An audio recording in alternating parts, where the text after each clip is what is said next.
Oh, it's a glorious sound, the trade bell. It rings on Tuesdays and Wednesdays, unless there's a tribunal happening, and then the tribunal holds sway. So you get to put your theories or questions or the whispers that you're hearing to Sam Edmund, and he can tell you whether it's the stuff of fantasy or whether that's kicking around behind the scenes or whether you're right on the money. 0433 98 11 16 to make your contribution to the trade bell.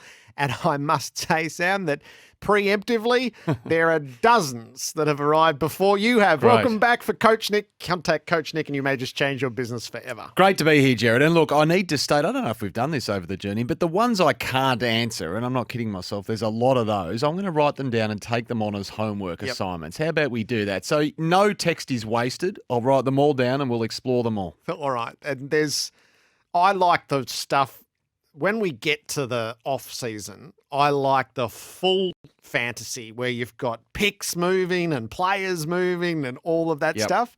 It's sort of just more little whisper time of year. So it's a sort of whiteboard period of time, isn't it? Yeah. Before we get to the blue sky thinking of the trade period. Well, one thing did become clear this week. Now, we know that Nick Daicos nominated Collingwood under the father-son rule. He'll go there on a 4-year deal, the two as standard, and then the two beyond that. Of course, one of the sons of the club legend, Peter. But he was tempted by a presentation from Gold Coast before nominating Collingwood. Now, he has produced a glittering NAB League season, Daicos, in what we've seen from him. He's shone in a Collingwood VFL practice match in March. And as I say, he's confirmed he's going to join Collingwood in November's national draft. But he had doubts for a time over whether he would actually nominate as the father-son. He was wary of the expectation and pressure that comes from following in his father's footsteps at a big club. And for a time, the teenager contemplated whether just to back himself in, Gerard, and go to the draft. And that consideration was fuelled in part by a mid-season meeting with Gold Coast, in which Daicos was impressed by the fledgling club. Now, he does remain good friends with fellow Carey Grammar students and the Suns' young guns up there, Matt Rowell, Noah Anderson. It was unclear how the Suns would have actually got Daicos in the door at the draft, given their first pick now, as we know, doesn't come until after North Melbourne and GWS at pick 3. And by nominating Collingwood, that just simply means that Collingwood have the right to match any bid. And they have promised the Daicos family that they will match any bid that comes Daicos' way, should it come early as expected. So it's not yet known whether North Melbourne will do that with their first pick, like Adelaide did for Jamari Ugle-Hagan 12 months ago. The Roos, it must be said, are really keen on the South Australian prodigy Jason Horn with their first pick. But I just found that interesting with Daicos. There were a number of other clubs that did discuss privately whether to put in some really lucrative deals as an offer just so Nick Daicos wouldn't nominate Collingwood. But as it is with the Pies, and he has nominated them, as I say, they've got some significant point accumulating to do to match that bid at the moment. And that's going to be really interesting from a Collingwood perspective because there's a fair gap there between what they need, 2,400 points to match an early bid, and what they actually have. And I think they're about 900 points short at the moment. And did it have any impact? So you have a mandatory 2-year contract at set rates. Did it do anything to the future? I don't know. It might have forced Collingwood to pay or be encouraged to pay a little bit more to get him in. And they're rare, but they're not unheard of, these longer contracts for father-sons. It's a very convoluted and confusing process, but he had enough interest there. He's at least in the top 3 draft prospects this year, and Darcy's the other one at the Western Bulldogs, and I obviously mentioned the player there, Jason Horn. So the Suns will be a real talking point next year themselves when you consider the glut of young talent that's out of contract next year. Yep. Ben King, Jack Lukosius, Isaac Rankin, many others as well. And then hot off the back of that, they'll want to sign them early, Anderson and Rowell 2023. So they've got some significant cap space to make, which is why they can't get Luke Parker in the door. It would be the perfect fit. I think Luke Parker, we spoke about him wanting that multi-year deal worth around $700,000 a season. He is at the centre of a contract standoff with the Swans. At the moment, people tell you the Swans just can't move. And Parker's camp have been frustrated by the inability to get something done at this point. There have been plenty of calls to other clubs asking if they will be interested in Parker as this drags on and the Swans salary cap squeeze bites. So he's 28. He's a pillar of that side. Clubs still think it gets done, but the longer it goes, the more real it gets of the possibility that he could leave. So it's just about finding a deal they agree upon because the player wants to stay and the club wants to keep the player. And it's delicate with a whole heap of players there as well. George Hewett, of those other players who are out of contract, Dylan Stevens, Jordan Dawson as well, Sam Reid, he's the one, George Hewett, that's almost certain to leave. And we say that because the Swans have shown no inclination to start talks on a new contract Right. with him. He's a restricted free agent. They briefly explored a trade for him last year before that was aborted. He's pretty well paid up there as well. So I think of the group that are out of contract, he's the most likely to leave. Are you ready to take questions, or have you got something else? Let's do it. I've got a couple Right. here, but they might come up.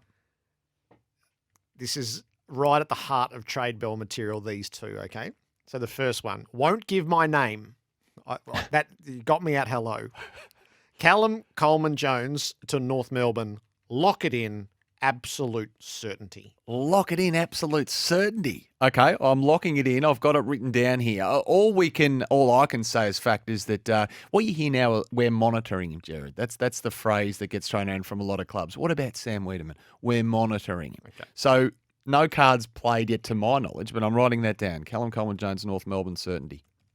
Matt in Maribyrnong is owning this one. Jack Lukosius has bought a house in Adelaide. Any truth to the possibility he'll move to the Crows? I especially like it when real estate gets wound in. Can't with a the young trade. man make an investment in real estate, Jared, without moving across the country? We had Jack Lukosius in the studio here, David King and I, when we were filling in for Gary and Tim on SEN Breakfast, and we asked him, and look, he obviously not a lot he could probably say in the public space, but at the moment I think all things point to him staying there. Put it this way, the Suns have been given no reason to believe that he'll be packing his bags and going back to Adelaide. This is creative thinking from Brendan. Josh Kennedy unsigned for next year. This is West Coast's Josh Kennedy.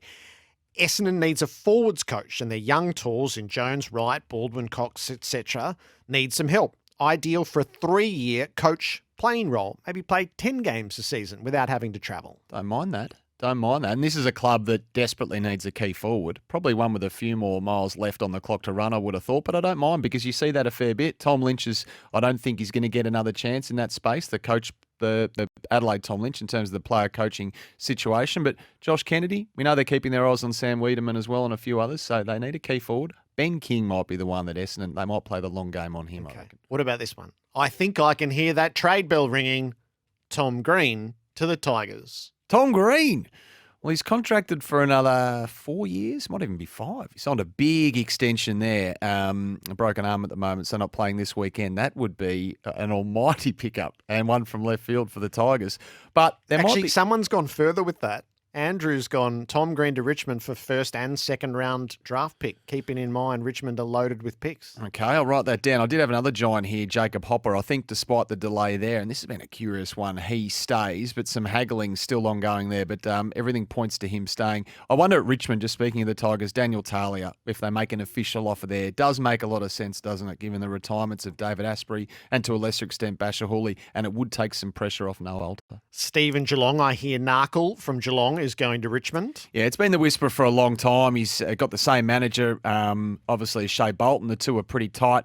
I'm not sure there's a lot of interest in Quentin Narkle elsewhere. There's concerns on the knee and the ability to spread, but clearly good enough, I think, at the level, and he hasn't had a clean run at Geelong. So Richmond have long been, rightly or wrongly, put up there as the new home for him. Jordan Clark's the other one at the Cats, Jared. Now, rival clubs tell you he's been played out of position. He's playing mainly off a wing, as we know, in the VFL. Played 11 games at the top level this year. Medical sub 3 times. He made his name as a running defender in the National Championships before he went pick 15 in the 18 draft. But the defensive coach down there, Matty Scarlett, I'm not sure how solid that relationship is between player and coach and whether Scarlett, in fact, sees him in the best 22, not just this year, but going forward.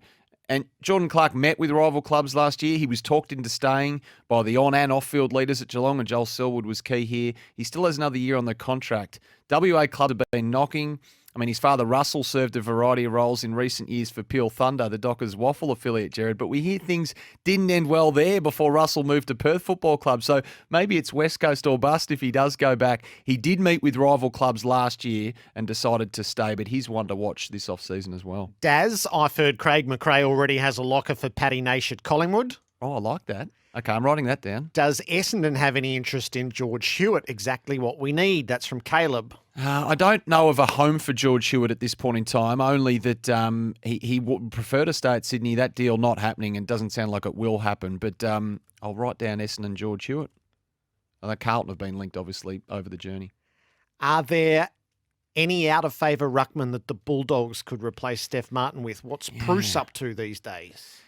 Injured a lot, Braden Pruce, and and only recently moved to GWS. Hard to see, given their ruck issues and Shane Mumford. Surely this is the last year for Shane Mumford that he stays up there. I wouldn't see them letting him go. And the last one There was a for key today, defender we had pegged at the Western Bulldogs. Where did that come up? Did we get a name off the text? I'm putting you on the spot now. I can't remember. One flashed up. I'll scroll back through it. Phil Davis. Oh, yes, was floated as an option. J-Dog did that. Phil Davis. I'm writing that down. So Phil Davis, former GWS captain, if he's someone that the Dogs might look at to bolster their defence. Today's edition of the Trade Bell. We'll ring it again next Tuesday. Honestly, you just can't keep up with the amount of stuff that comes through, Sam. You scroll through them, work out what's homework, and we'll do it again next week. I'll do it, Jared. The Trade Bell with Sam Edmund for Coach Nick's expert planning and guidance. They can help reinvigorate your business. Go to coachnick.com.au.